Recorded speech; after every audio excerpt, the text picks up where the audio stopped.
Hi guys, and welcome to just a general update of what I've been up to for the past couple of weeks. Well, since Christmas actually, since January. I've not been able to make many videos or actually do much work on it because it's been really hectic at work. So we've just had our official opening day today. Basically what's happened, we've got a training school, NTRS, where I work. We teach telecoms. We've just built an indoor signalling centre with rail tracks and everything like that. So we've been gearing up for this opening today, which went really, really well, and we had Pete Waterman actually officially come and open it up. So hopefully, touch wood, things are going to get not slack off as such. Hopefully it'll boost people actually coming to the school, but I'll have more time to actually relax at night instead of trying to figure out what we're going to do and photo displays and all that sort of stuff. Alright, anyway, enough of that. Let's get on to what actually I've got in front of me. At the moment I've got 4 builds on the go.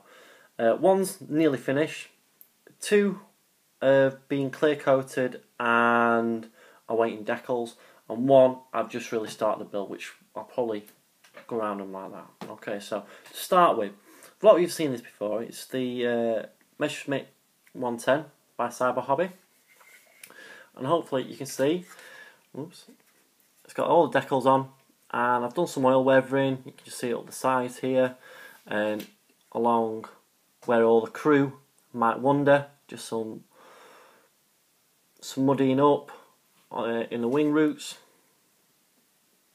with a wash on the in the panels. Yeah, so I've actually, for the first time with this build, I actually tried some watercolour pencils, which for the first time they've worked out not too bad. We're highlighting and low lighting some places, and then onto the underside. Okay, so the mud that's going to get thrown up by the wheels and everything as it's going along, it's going to thrown up onto the underside of the engine nacelles.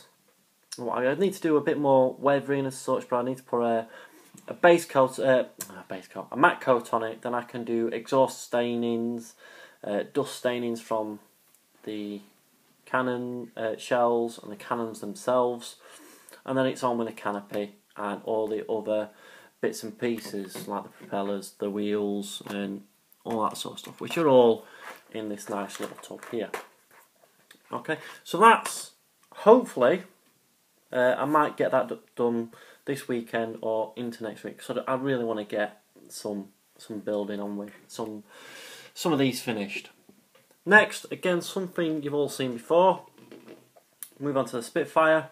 Okay, and this has just had some detailed painting done on the wings and a clear coat. So it's no different to what you've seen it before. So that now is all ready for decals. Okay. There will be some more weathering, it's the same as what on the Messerschmitt 110, and then we'll move on to flat coat and all that sort of stuff. So that's at that stage.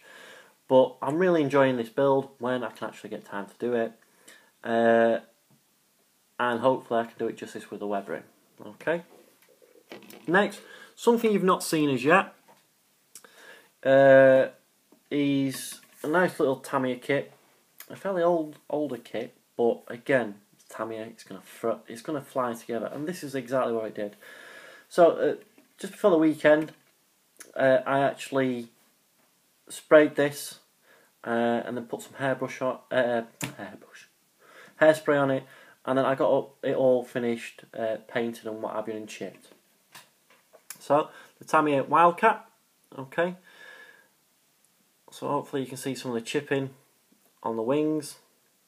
Okay, again, it's had a clear coat ready for decals. So with this, I managed to paint it all within a weekend. Well, all in a day actually. Using the new Akata, is that how you spell it? I don't know. Polish company's paint sets. Once you actually get used to painting with these, they're a beautiful paint to actually lay down. Thinning them with thinner, about 30 to 40% ratio. And yeah, they went down really nice once I actually got used to them. They will not paint or spray neat. They're just too thick for that. It needs to add a little bit of thinner to them, and again, they went down beautifully. What I did notice, if you look on the back, this is the War at Sea, the US Navy ones. On the back, you can actually see it comes up with the different colours for the undersides, the tops. All right, which one? This one and this one. They've actually gone the wrong way around. For the dark gold grey, it says used for top side in US Navy anti-submarine warfare paint scheme of aircraft operating over the Atlantic. And this one used for fuselage size and vertical stabilisers. If you actually look at the picture, it's got this one as the sides and the horizontal stabiliser, and this one for the top of the wings and what have you. Now I actually used this one because I wanted it to be able to a bit starker, because some were painted a little bit darker, and I'm hoping you might not be able to see it, but you can see it's how it's faded and what have you. Okay, so that's where I'm at on those three. Because I couldn't get the airbrush out, because I have to set it up, I said I needed something to build. So I actually got this out of my stash. Okay, I've been wanting to build a Jaguar for a while, and Kitty Hawk are the only company I know that do a fairly modern take on it in 148. So I thought, yeah, I'll get this out, another modern jet to have a go at, and it looked like a nice build, so I was hoping it'd go together fairly well. And to a certain degree, it does look really nice. So we've got cockpit there, with all the brass, the PE in it, onto the underside of the front undercarriage bay. The only thing I don't like about this, the undercarriage leg actually needs to be installed before you close up the sides. So, with that being said, you have to build it with the legs already down. And if you notice all my other builds, I always put the legs in after, so I can paint them up, weather them, and then just install them afterwards. So we've got some other bits and pieces in here. 2 engines. Okay, we have a bit of some photo fans and what have you. Okay, so the 2 engines. So I've got a big box full here. All right, the rear undercarriage legs, again, these need to be installed before you close up the fuselage, so again, you can't leave them off. You know, some of the bombs and ordnance, the wings, and the tail fin. Okay, and also the seat. Okay, which is quite a nice representation. So, moving on to after that, you know, the build. Yeah, it looks fairly nice and what have you. I do know this is not the best kit in the world. Okay, but one thing you have to watch out with this, and I mean sincerely watch out for this. The instructions, read them properly and make sure everything goes to the right place. If you can just see, I've made some notations where the parts being numbered up incorrectly. Again, parts numbered up incorrectly. One of the major ones, where is it, was the engines. Right, both engines have a top and bottom with this little nipple on here. Okay, it doesn't show that on the actual instructions. As you can see, it shows you the top, but it doesn't show you the bottom. So you have to assume they go together. There's no locating pins as such, because I didn't have to cut any off to get it together. So I ended up putting one together with both top halves. And after that, I couldn't get them apart, so they had to stay like that. So I had to cut that one off and build the other one without them. So because of that, I've had to put just a little knob there, just a little nipple with some styrene to actually make the engines fit properly.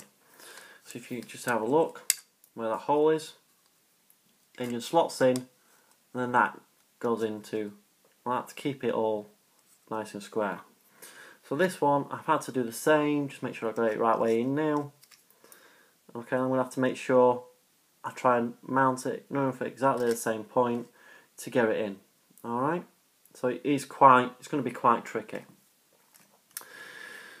So yeah, you need to really watch the instructions with this. This I had to really adapt to actually get it to slide in properly, so it was all nice and flush, because the part that actually slotted in was too big and the hole was too small.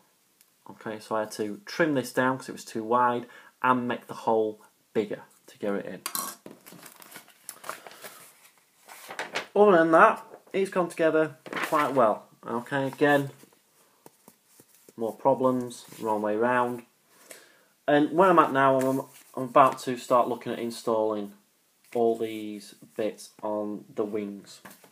What you have to watch out for though is, okay, that one there is not a bad fit, but that one there has got quite a few gaps, and also I've drilled all the holes out for the ordnance.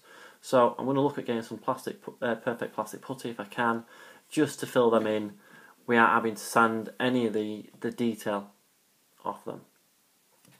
Alright, I've built up some of the ordnance like I've mentioned, which is quite good. It's got a nice, where is it? I'll try it at the back. A nice map of where everything goes. Yeah, so I've built up the ordnance to go onto it, and the tail fin. That's another, not a problem area, let's say, but it's not a brilliant fit. Okay, and all I've done is just took the actual sprue gate part off it, quick shimmy off it, not sanded it or anything like that, and you can actually see the gap there. So again, I'm going to have to get some perfect plastic putty, because this comes in 3 parts. You've got the major part there, the actual fin, and then the tip. The reason I've done this, because in the actual on the actual sprues is the one for the English Jaguar that's got the radar bit at the top. Okay, so yeah, if I could find a new nose cone, I could probably make the British Jaguar, but finding a new nose cone is nearly impossible. I'm not skilled enough to try and replicate that with the one I've got. Okay, so I still need to crack on and build up some of these parts before I can then get on to painting cockpit, legs, everything like that. Then it'll all go together, and then because the legs are going to go on, it's going to be quite difficult to actually get it all sanded and whatever, because I hear it's quite a bad fit where the actual nose attaches to the fuselage. So that is where I'm at the moment. Like I said, hopefully this weekend into next week I'm going to get the 110 finished and decals onto those two. I'm not looking forward to the Wildcat because the Tamiya decals, but I will preserve and try and get them on. And yeah, that paint, I quite happily recommend it.